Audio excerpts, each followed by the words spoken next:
কওমি লাইনের যারা আছে এরাও একেবারে জামাতের বিরুদ্ধে আছে। তো সাদ্দলীয় ঐক্যজোট আপনারা প্রায় 10 বছর 9 বছর 9.5 বছর পর্যন্ত আপনারা যে রাষ্ট্রীয় ক্ষমতায় ছিলেন, এই রাষ্ট্রীয় ক্ষমতায় থাকা অবস্থায় সেদিন আমার কাছে কয়েকজন জামাতপন্থী ভাইয়ের আমার কাছে আসছে, আপনি জোর জবরদস্তি আমি ইসলাম বললেন ইসলাম হবে না, আপনার লিখনি প্রমাণ করবে আপনি কি ইসলাম। আপনার কেউ জামাত ইসলাম করেন, কেউ কওমি ইসলাম, আমরা আহলে সুন্নাত ওয়াল জামাতের মানুষ। এই মুহূর্তের মধ্যে সমস্ত ইসলামী দলগুলো একটা প্ল্যাটফর্মে আসা দরকার। তবে কিভাবে আসবে? আসতে বললে হবে না, অনৈক্যের কারণগুলো চিহ্নিত করা হোক। যেমন এই যে কওমি লাইনের যারা আছে এরাও একেবারে জামাতের বিরুদ্ধে আছে। তো আরে দেওবন্দ মাদ্রাসা থেকে এই আবুল আলা মওদুদির বিরুদ্ধে 111টা কুফরি ফতোয়া আছে দেওবন্দ মাদ্রাসা থেকে। আহলে সুন্নাত ওয়াল জামাতের পক্ষ থেকেও এর বিরুদ্ধে অনেক কিতাব লেখা হয়েছে। আপনি এমনি হয়তো হবে না, আমি বারবার বলছি অনৈক্যের কারণগুলো চিহ্নিত করুন। অনৈক্যের কারণগুলো চিহ্নিত করে আমরা এক টেবিলে বসি। কোরআন সুন্নাহ তো এখনো আছে, এই কোরআন সুন্নাহ দিয়ে ফিকহ ফতোয়া দিয়ে আমরা ফয়সালা করি। যেটা সত্য এটা সবাই মানবে, যেটা ভুল এটা সবাই ছেড়ে দেবে। তাহলে প্ল্যাটফর্মে আসতে তার দেরি নেই। আমি কি কথাগুলো বুঝাতে পারলাম? সেদিন আমার কাছে কয়েকজন জামাতপন্থী ভাইয়ের আমার কাছে আসছে, আমি তাদেরকেও বলছি, আমি বললাম যে আমি তো অনেকবার বলছি আপনাদেরকে অনেকের কারণগুলো চিহ্নিত করুন, কোরআন সুন্নাহ দিয়ে এটা নিরসনের ব্যবস্থা করুন। আপনি জোর জবরদস্তি আমি ইসলাম বললেন ইসলাম হবে না, আপনার লিখনি প্রমাণ করবে আপনি কি ইসলাম না আপনি বানাওটি ইসলাম, আপনার লিখনি প্রমাণ করবে। তো আমার তো অভ্যাস নাই, আমি তো কাউকে বড় শব্দ বলি না, আমার যতটুকু সম্ভব আমি বলছি যে অনৈক্যের কারণগুলো কি করুন, চিহ্নিত করুন। চিহ্নিত করে আমরা এক টেবিলে বসে কোরআন সুন্নাহ দিয়ে ফয়সালা করি। যেটা শুদ্ধ সবাই মানবে, যেটা অশুদ্ধ সবাই ছেড়ে দেবে। সবাই তো এক প্ল্যাটফর্মে আসতে আর কোনো দেরি আছে? আসলে এদের মধ্যে সদিচ্ছা নাই। আমি এখনো বলে যাচ্ছি, আজকে হিন্দু বৌদ্ধ খ্রিস্টান এরা এদের স্বার্থের জন্য এক টেবিলে বসে ওরা পরামর্শ করতেছে। আমি ওই দিন ওনাকে আরেকটা বলছিলাম, আমি বললাম যে আপনারা যখন 10 বছর পর্যন্ত রাষ্ট্রীয় ক্ষমতায় ছিলেন, সাদ্দলীয় ঐক্যজোট আপনারা প্রায় 10 বছর 9 বছর 9.5 বছর পর্যন্ত আপনারা যে রাষ্ট্রীয় ক্ষমতায় ছিলেন, এই রাষ্ট্রীয় ক্ষমতায় থাকা অবস্থায় আহলে সুন্নাত ওয়াল জামাতের আলেমদের সাথে মত বিনিময় করার কোন প্রয়োজনীয়তা আপনারা কি উপলব্ধি করতে পেরেছেন? সদিচ্ছা নাই। ক্ষমতা পেয়ে গেছি তো আমরা, ক্ষমতার চিরস্থায়ী নয়। আজকে যে মুসলমান বাক হয়ে যাচ্ছে, এটার জন্য সবাই দায়ী। আপনার ইসলাম, আপনি আবুল আলা মওদুদির ইসলামের কথা বললে, আবুল আলা মওদুদির কথা বললে উনি একজন বিতর্কিত মানুষ। এরপর আমি কাউকে আমি আঘাত করে এটা আমার অভ্যাস নেই। আমি আমার যতটুকু সম্ভব পরামর্শ দেব। আজকে দেখলাম আপনারা যে এক একজন এক এক ঘোষণা দিচ্ছেন, আমরা ক্ষমতায় গেলে সরকারি গাড়ি বাড়ি আমরা ব্যবহার করব না। হ্যাঁ, ভালো কথা বলছেন, ওয়েলকাম। কিন্তু এগুলোর চেয়ে আপনি ঘোষণা দিবেন আমরা ক্ষমতায় গেলে এই দেশের সুদ আমরা রাখবো না। কথা বলছেন না কেন? এই দেশে আমরা সুদ বন্ধ করে দেব, আমরা ক্ষমতায় গেলে ঘুষ বন্ধ করে দেব, আমরা ক্ষমতায় গেলে কেউ তো বলতেছেন এগুলো। আজকে আমাদের জজ কোর্ট, হাইকোর্ট, সুপ্রিম কোর্ট বিচার হয় ব্রিটিশ আইনে। কই আজ পর্যন্ত তো কোন ইসলামী দল বলল না আমরা যদি ক্ষমতায় যাই আমরা আমাদের বিচার বিভাগ হবে, আমাদের বিচার হবে, আমরা ব্রিটিশ আইনে কেন বিচার করব, আমাদের বিচার হবে কোরআন সুন্নাহ মোতাবেক। এই কথা বলার লোক তো নাই। কথা বুঝাচ্ছে? আসলে নিয়ত যদি অশুদ্ধ হয়, ইন্নামাল আমালু বিন্নিয়াত, প্রত্যেক কিছু আপনার নিয়তের উপর নির্ভর। সবাই ওই দিন দেখলাম কোরআন শরীফ একটা বুকে নিয়ে কোরআন মতে রাষ্ট্র চলবে, কোরআন মতেই চলবে। চাই বলুন তো কোরআন শরীফে কি আছে এরা তো জানে না। চুরি করলে কি করতে হয়? হাত কেটে দিতে হয়। আপনারা কি ক্ষমতায় আসলে চুর করলে তার হাত কাটার আইন জারি করবেন? আয-যানিয়াতু ওয়াজ-যানি ফাজলিদু কুল্লা ওয়াহিদিম মিনহুমা মিয়াতা জালদা। মহিলা পুরুষ চোর, মহিলা চুরি করলে তার হাত কেটে দেওয়া। মহিলা বেবিচারী, বেবিচারিণী পুরুষ ব্যভিচার, আয-যানিয়াতু ওয়াজ-যানি ফাজলিদু কুল্লা ওয়াহিদিম মিনহুমা মিয়াতা জালদা। ব্যভিচারিণী মহিলা, ব্যভিচারী পুরুষ ব্যভিচার করলে আল্লাহ বলেন তাদেরকে 100 দররা মারো। তো আপনারা ক্ষমতায় গেলে আল্লাহর এই আইনটা কি জারি করবেন?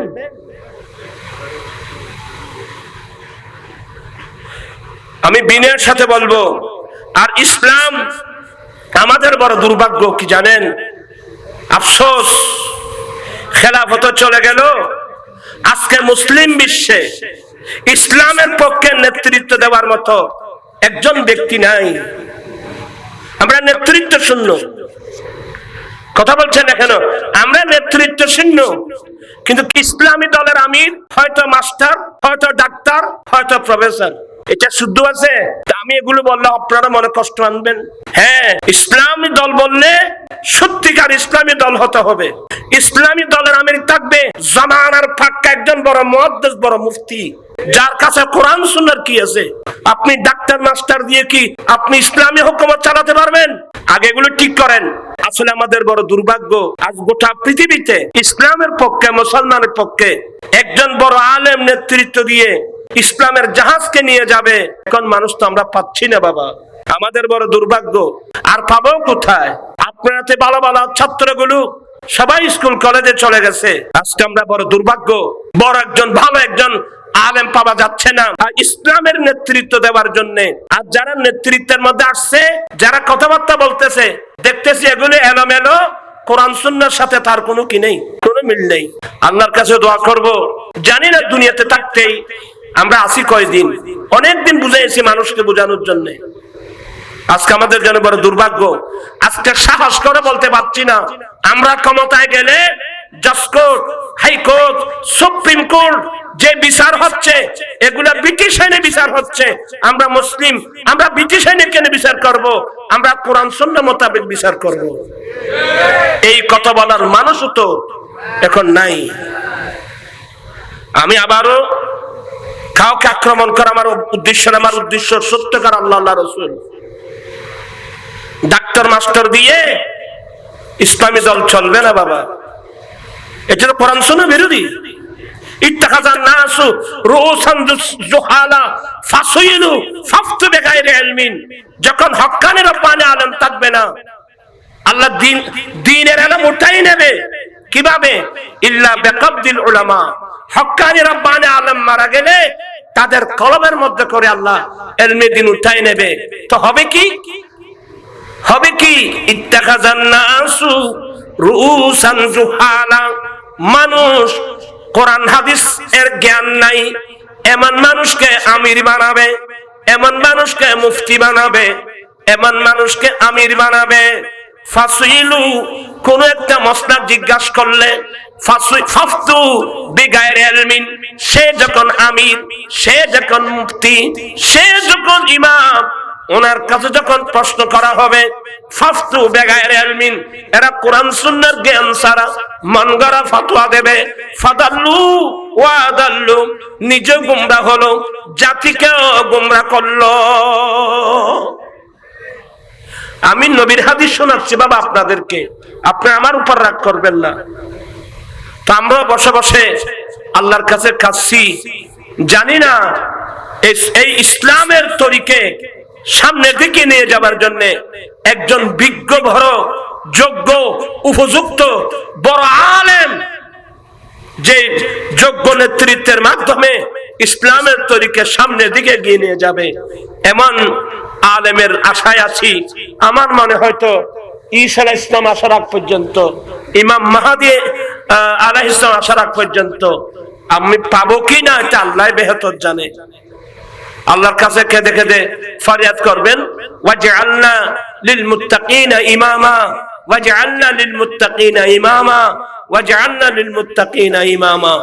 ওয়া আখিরু দাওয়ানা আনিল হামদুলিল্লাহি রাব্বিল আলামিন। আজকে আমি আপনাদেরকে কিছু কথাবার্তা বললাম, মনে কি কষ্ট নিলেন? আল্লাহ সবাইকে হেদায়েত নসিব করুক। আমি সবাইকে, সমস্ত ইসলামী দল যারা আছেন, আপনারা যে খাদা সুরাসুরি করতেছেন, সদিচ্ছা থাকলে এক জায়গায় বসেন, এদের সমস্যাকে আপনারা তুলে ধরবেন, আপনারা এক জায়গায় বসে এটা নিরসন করেন। আজকে জাতি বিভ্রান্তি হচ্ছে। আল্লাহ পাক সবাই, আমি অনেকবার বলছি আহলে সুন্নাত ওয়াল জামাতের পক্ষ থেকে এখনো বলে যাচ্ছি, ইসলামী যে দলগুলো আছেন আপনাদেরকে ধন্যবাদ, আপনাদেরকে মোবারকবাদ। মানুষ যখন মানবগড়া মতবাদের পিছনে ছুটছে, আপনারা কোরআন হাদিস বুকে নিয়েছেন, ধন্যবাদ। তবে কোরআন হাদিস এমনি মুখে বললে হবে না, আপনাদের যে লিখনি আছে, আপনাদের যে মুরব্বীরা যে লিখনিগুলি আছে, এগুলো তো কোরআন সুন্নাহ বিরোধী। তো কিভাবে বিরোধী? একসাথে বসেন, আলোচনা করুন, নিরসনের ব্যবস্থা করুন। এটা না করে এমনি চিল্লাচিল্লি করলে কোনো কাজে আসবে না। এখানে কেউ যৌতুক ছাড়া বিয়ে করতে চাইলে যদি পরিবার না মানে, আসলে এ ধরনের অনেক মানুষ আছে।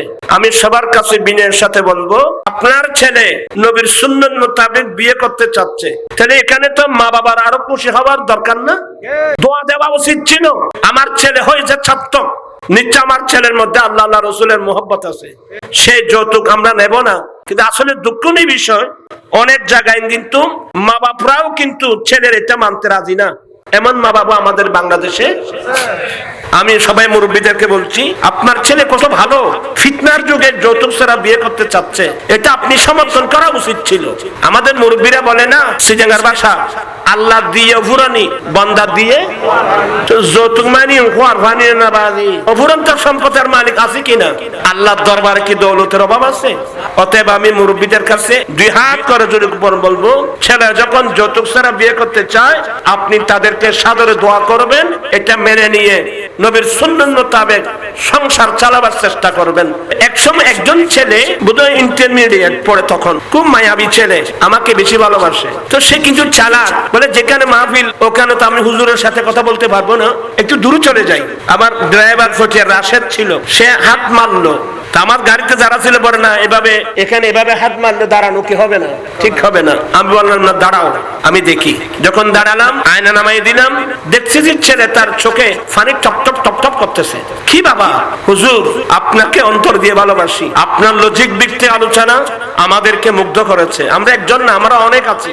আপনার নাম শুনলে আমরা পাগলের মতো ছুটে যাই। হুজুর, আপনার কথা শুনে দাড়ি তো রাখলাম, তো আপনারাও তো বলছেন মা বাবার পায়ের নিচে আমরা ছেলেদের জান্নাত। ঠিক তো?